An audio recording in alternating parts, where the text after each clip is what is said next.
European union के साथ चल रही ट्रेड डील को लेकर भारतीय बातचीत के बीच अब अमेरिका से बड़ा अपडेट सामने आया है। अमेरिकी विदेश मंत्री मार्को रूबियो ने फोन पर भारत के विदेश मंत्री एस जयशंकर से बातचीत की है। दोनों नेताओं के बीच ट्रेड एग्रीमेंट को लेकर भी बात हुई है। इसके बाद अनुमान लगाया जा रहा है कि ट्रेड डील को लेकर दोनों देशों के बीच जल्द ही कोई सहमति बन सकती है। ट्रेड के अलावा दोनों नेताओं ने क्षेत्रीय घटनाक्रमों और स्वतंत्रता और सबके लिए खुले इंडो पैसिफिक को लेकर भी बातचीत की है। अपने बयान में अमेरिकी विदेश मंत्रालय की तरफ से कहा गया है कि विदेश मंत्री मार्को रूबियो की भारतीय विदेश मंत्री सुब्रमण्यम जयशंकर से बातचीत हुई है। उन्होंने नए साल की शुभकामनाएं दी। मार्को रूबियो ने भारत को sustainable harnessing and advancement of nuclear energy for transforming India bill pass करने पर बधाई दी है। अमेरिका ने भारत के साथ में परमाणु सहयोग को बढ़ाने, अमेरिकी कंपनियों के साथ में अवसरों को विस्तार करने, साझा ऊर्जा सुरक्षा लक्ष्यों को आगे बढ़ाने और महत्वपूर्ण खनिज आपूर्ति श्रृंखलाओं को सुरक्षित करने के लिए इस महत्वपूर्ण विकास का फायदा उठाने में रुचि दिखाई है। अमेरिकी विदेश मंत्रालय ने आगे कहा कि मार्को रूबियो और एस जयशंकर ने चल रही द्विपक्षीय व्यापार समझौते की बातचीत और आर्थिक सहयोग को मजबूत करने पर अपनी साझा रुचि पर चर्चा की। उन्होंने क्षेत्रीय घटनाक्रमों पर भी विचारों का आदान प्रदान किया और एक स्वतंत्र और खुले इंडो पैसिफिक के प्रति संयुक्त राज्य अमेरिका और भारत की प्रतिबद्धता के बारे में बताया है। अमेरिका की तरफ से सामने आया ये अपडेट बेहद अहम है।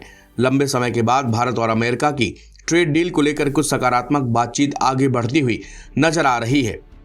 अमेरिका ने भारत पर 50% का टैरिफ लगाया हुआ है। यह दुनिया के किसी भी देश पर लगाए गए टैरिफ में सबसे ज्यादा है। इसी बीच अगर भारत और अमेरिका के बीच ट्रेड डील साइन हो जाती है तो अमेरिका के भारी भरकम टैरिफ भी कम हो सकते हैं। भारत अमेरिका के रिश्ते पूरी तरह से असमंजस वाली स्थिति में हैं। एक तरफ अमेरिकी अधिकारी पीएम मोदी और ट्रंप के घनिष्ठ रिश्तों की वकालत करते हैं तो दूसरी तरफ भारत पर किसी न किसी तरह से प्रेशर क्रिएट भी कर रहे हैं। अमेरिकी कॉमर्स मिनिस्टर लुटनिक ने एक इंटरव्यू के दौरान कहा था कि पीएम मोदी ने ट्रंप को फोन नहीं किया, इसलिए ट्रेड डील यहीं पर रुक गई। इस बयान के अगले ही दिन भारत में अमेरिका के नए राजदूत सर्जियो गोर ने कहा था कि भारत और अमेरिका के संबंध बहुत मजबूत हैं। उन्होंने आगे ये भी कहा कि अमेरिकी राष्ट्रपति डोनाल्ड ट्रंप जल्द भारत आने पर विचार कर सकते हैं। ये बात चल ही रही थी कि अचानक ट्रंप ने 25% एक्स्ट्रा टैरिफ की बात कह दी। ट्रंप ने कहा कि जो भी देश ईरान के साथ में बिजनेस कर रहे हैं उनको 25% का एक्स्ट्रा टैरिफ देना होगा।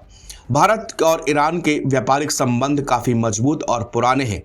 ऐसे में डर ये सता रहा है कि क्या पहले से 50% का टैरिफ झेल रहे भारत को 25% का टैरिफ और देना होगा, क्योंकि भारत और ईरान के व्यापारिक संबंध लगातार पुराने हैं और चल रहे हैं।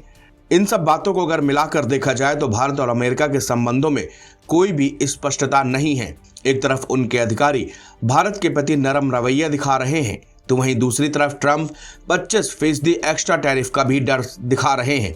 ऐसे में लग रहा है कि अमेरिका किसी न किसी प्रेशर पॉलिटिक्स की तहत भारत के साथ में ये गेम खेल रहा है। नव भारत टाइम्स की रिपोर्ट।